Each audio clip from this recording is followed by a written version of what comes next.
मेरा घर उत्तमपुर शहर पड़ता है और मेरा नाम राजा उतानपाद है। देवाधिदेव महादेव की कृपा से में किसी भी चीज की कमी नहीं। यह 14 कोस की राज, कंचन घर महल, हाथी हदसार घोड़ा घुड़सार सब है मुझे। लेकिन क्या बताऊं, ये धन, ये दौलत, ये सोन, ये शौकत रहते हुए आज ये मेरा राज उदास लग रहा है। आज ये मेरा दरबार उदास लग रहा है। उदासी के कारण ईश्वर ने मुझे धन तो दिया, ये दौलत तो दिया, लेकिन इस दौलत को भोगने वाले इस दरबार में एक भी बच्चे का जन्म नहीं दिया। ये पुत्र के लिए ये मेरा राज उदास रहता है, पुत्र के लिए ये मेरा दरबार उदास रहता है। हे भोलेनाथ, हे देवा आदि देव महादेव, न जाने अनजाने में ऐसी कौन मुझसे भूल हुई थी जो आप मुझे इतनी बड़ी सजा दे रहे।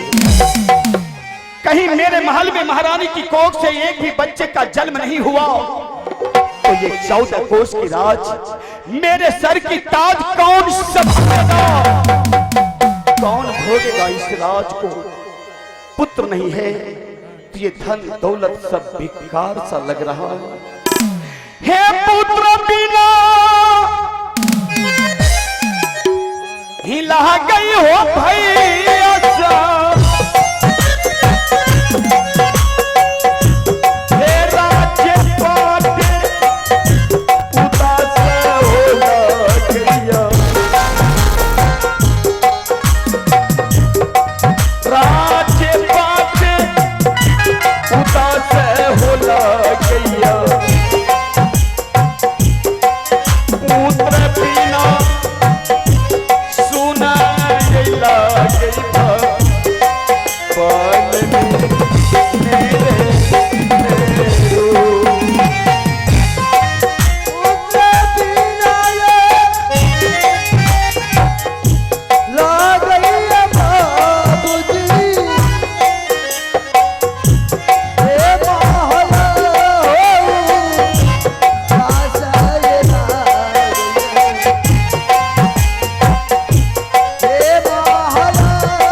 मुझे यहाँ की राजा बनाए तो इस राज को संभालने वाले ये भी पुत्र या पुत्री मुझे क्यों नहीं थी।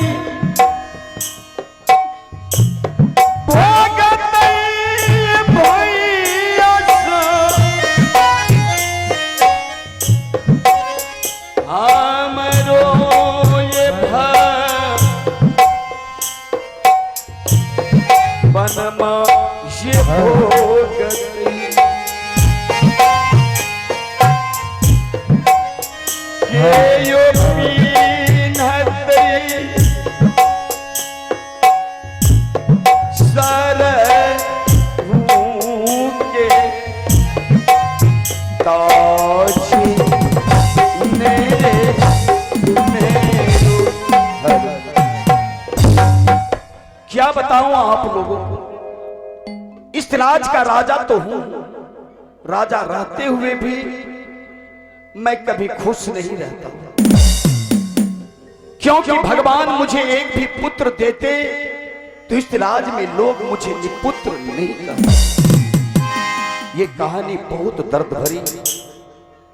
आप लोग शांति का दान देंगे तो हम कलाकार जरूर इस कहानी से शांति से सेवा कर सकेंगे। ये मेरा परिचय था। आइए, समय बहुत कम है, समय को देखते हुए पहले यहां से हम जाएंगे सिंह दरबार की ओर, जहां मेरा महामंत्री बिजली सिपाही रहा करते हैं। पहले हम महामंत्री से मिलेंगे, उसके बाद पुनः इस नाटक की आगे की ओर ले चलेंगे। हेलो हेलो, यहाँ बैठे रहिए, एक आदमी मतलब ड्यूटी को ड्यूटी समझ।